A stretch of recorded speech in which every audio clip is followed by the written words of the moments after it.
Question number 28 देखेंगे, 2014 में आया हुआ बहुत ही प्यारा क्वेश्चन है।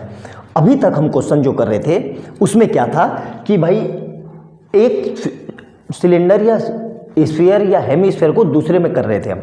इसमें क्या क्वेश्चन है, इसमें ये बता दिया कि कितने, देखो मैं समझा देता हूँ फिगर से। ये फिगर है, ये सिलेंडर है, ठीक है, इसके अंदर आइसक्रीम भरी हुई है, इसके अंदर आइसक्रीम मतलब इस सिलेंडर के अंदर क्रीम भरी हुई है, ठीक है, ये क्रीम भरी हुई है ऐसे, ठीक है, इस तरीके से। और इस क्रीम को हम आइसक्रीम में दे रहे हैं। आइसक्रीम कैसा है, वो है कोनिकल शेप में इस तरीके से, और इसके ऊपर जो है वो हेमीस्फेरिकल पार्ट है। कैसे, ये देखो ऐसे, इस तरीके से आपने देखा होगा बचपन में, इस तरीके से। जब वो आइसक्रीम वाला हमें आइसक्रीम स्कूप करके देता है, कैसे, ऐसे, तो आइसक्रीम के ऊपर डालता है तो नीचे तो कोन होता है और उसके ऊपर वो पूरे आधा अंदर धस जाता है, आधा बाहर रहता है, मतलब वो अल्टीमेट हेमीस्फेरिकल होता है। तो ये कह रहा है कि इसके अंदर से क्रीम निकाल के इस आइसक्रीम में डाल रहे हैं, और ये टोटल कितनी आइसक्रीम बना रहा है, 10 आइसक्रीम बना रहा है ना, टोटल ये 10 आइसक्रीम बना रहा है। तो अल्टीमेट ये कह रहा है कि हमें डायमीटर निकालनी है। तो क्या करेंगे, पोर्शन इज, देखो ध्यान से, if the height of conical portion is twice the diameter of the base, ठीक है। बहुत ही प्यारा, बहुत शानदार क्वेश्चन है। करते कैसे हैं, तो सबसे पहले ध्यान से देखो, हम लिख लेते हैं volume of cylinder. Volume, sir volume क्यों निकाल रहे हैं, अभी बताता हूं। देखो वॉल्यूम ऑफ सिलेंडर, हम वॉल्यूम इसलिए निकाल रहे हैं कि अल्टीमेट इसमें से वॉल्यूम निकल के वही तो वॉल्यूम इसमें जाएगा और कुछ थोड़ी ना जाएगा। तो वॉल्यूम ऑफ सिलेंडर क्या होता है, pi r square h, pi r square h. Pi कितना है, हमें दिया हुआ है सिलेंड्रिकल हुज डायमीटर 12, 12 का मतलब आधा, तो 6 का स्क्वायर। और हाइट कितनी है, एंड हाइट 15 सेंटीमीटर, बिल्कुल। तो यहाँ पे अल्टीमेट कितना आ गया, ये मतलब पाई और इंटू 36 इंटू 15, तो ये कितना आ जाएगा, 15 छिक्का 90 की 0 और 9 15 तिया 45 और 54, कितना दिया हुआ है, सेंटीमीटर क्यूब। ये मेरा क्या आ गया, वॉल्यूम ऑफ सिलेंडर। अब वॉल्यूम ऑफ कोन, अब देखो ध्यान से, ये कोन है और ये हेमीस्फीयर है, तो ultimate volume of cone plus volume of hemisphere है, बिल्कुल है। यहाँ पे ये रेडियस ले लेते हैं इसकी, और ये इसकी हाइट ले लेते हैं। अब मैं क्या लिख रहा हूँ, देखो ध्यान से, कि वॉल्यूम ऑफ, ये मिटा दिया, ये याद रखना, कोने में कहीं लिख लेना कि अल्टीमेट हम कर क्या रहे हैं, ठीक है, ये कोने में लिख लेना 540 पाई, तो 540 पाई, ये याद रखना, ठीक है। तो मैं क्या लिख रहा हूं, volume of cone plus volume of hemisphere, volume of cone plus volume of hemisphere. क्या होगा भाई, वॉल्यूम ऑफ कोन क्या होता है, 1/3 pi r square h, plus volume of hemispherical क्या होगा, वो 2/3 पाई आर क्यूब, ठीक है। अब देखो ये क्या कह रहा है, if the height of conical portion, मतलब कोनिकल पोर्शन की जो हाइट है वो क्या है, is twice the diameter of base, diameter का ट्वाइस है, ठीक है। ये चीज ध्यान रखना है। सर ये क्या समझ में नहीं आया, डायमीटर का ट्वाइस। अब देखो ध्यान से, मतलब डायमीटर, ये डायमीटर, और डायमीटर को डायमीटर क्या होता है, 2 टाइम रेडियस, ये चीज समझ में आई, डायमीटर। और इसका ये हाइट इसकी ट्वाइस है, मतलब 2 इंटू डी, तो अल्टीमेट क्या लिख सकता हूं मैं, 2 इंटू 2r, मतलब हाइट मेरी कितनी आ जाएगी, 4r। ये चीज समझ में आई कि नहीं, सबसे जरूरी चीज ये थी। अब इसमें हमें यही निकालना है, क्या निकालना है, हमें रेडियस का काम है, ठीक है। तो find the conical portion, find the diameter, तो डायमीटर निकालना है, इसको हमें यही रहने देते हैं। तो यहाँ पे इसको 2d ही रखो, क्यों, इसको 2d ही रखो, और रेडियस को यहां से क्या लिख सकता हूं, d/2, क्योंकि हमें डायमीटर निकलवा रहा है, रेडियस नहीं निकलवा रहा है।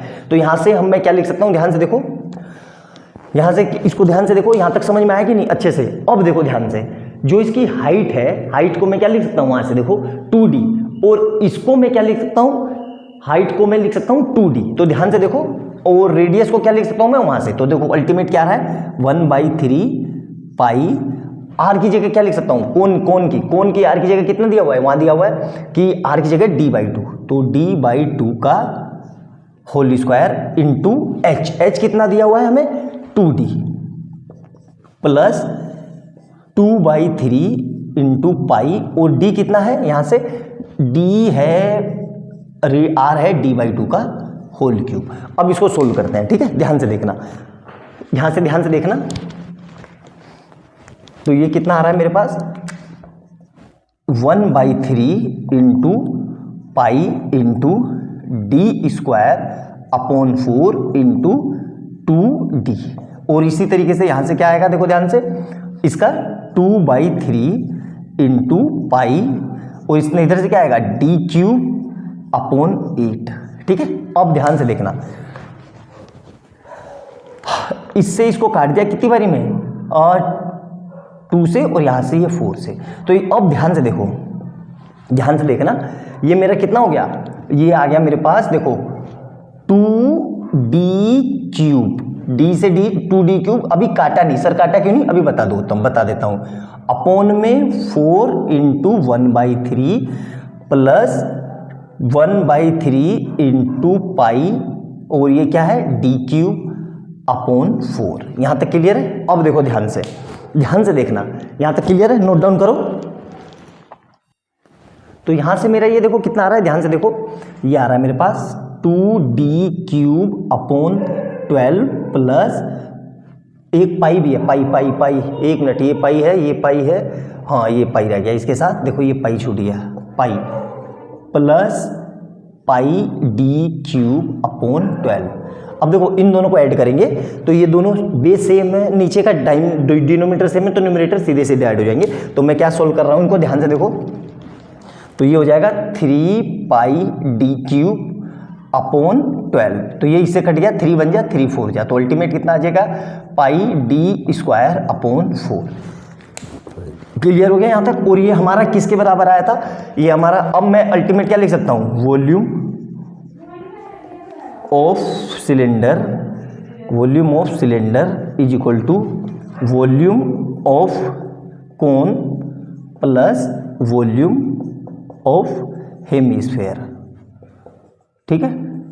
क्लियर है यहाँ तक, यही तो दोनों वॉल्यूम बराबर होंगे, यहाँ तक समझ में आ गया।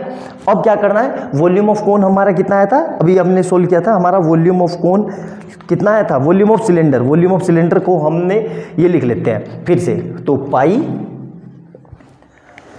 और r कितना था 6 का स्क्वायर इंटू h कितना था 15, और ये सोल्व करके कितना आया पाई डी स्क्वायर अपॉन 4।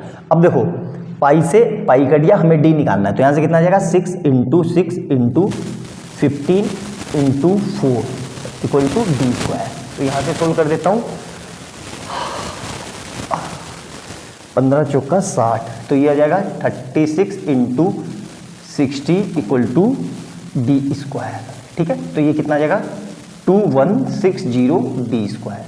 क्लियर है यहाँ तक। अभी रुक जाओ, एक गलती हो गई, एक गलती, ये कितने का था 10 का, तो ये 10 से मल्टीप्लाई करेंगे इंटू 10, क्यों, ये तो एक कोण का निकला और टोटल उसने कितने बताए 10, तो 10 से मल्टीप्लाई करेंगे, तो यहाँ पे भी 10 से मल्टीप्लाई और यहाँ पे भी 10 से मल्टीप्लाई, तो अल्टीमेट यहाँ पे भी किससे 10 से मल्टीप्लाई और यहाँ पे भी 10 से मल्टीप्लाई। अब देखो ध्यान से, ये मिटा दिया मैंने,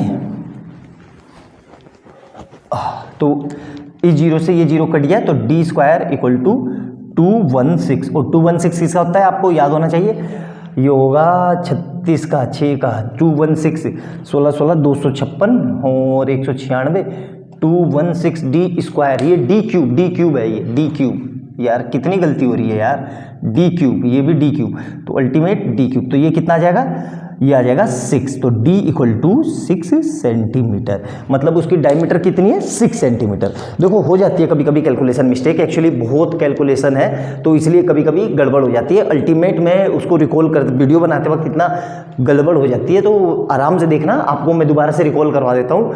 वीडियो अच्छी लगे तो लाइक एंड सब्सक्राइब कर लेना और बेल आइकन दबा लेना। मिलते हैं अगली वीडियो में बहुत अच्छे क्वेश्चन के साथ। बाय बाय दोस्तों।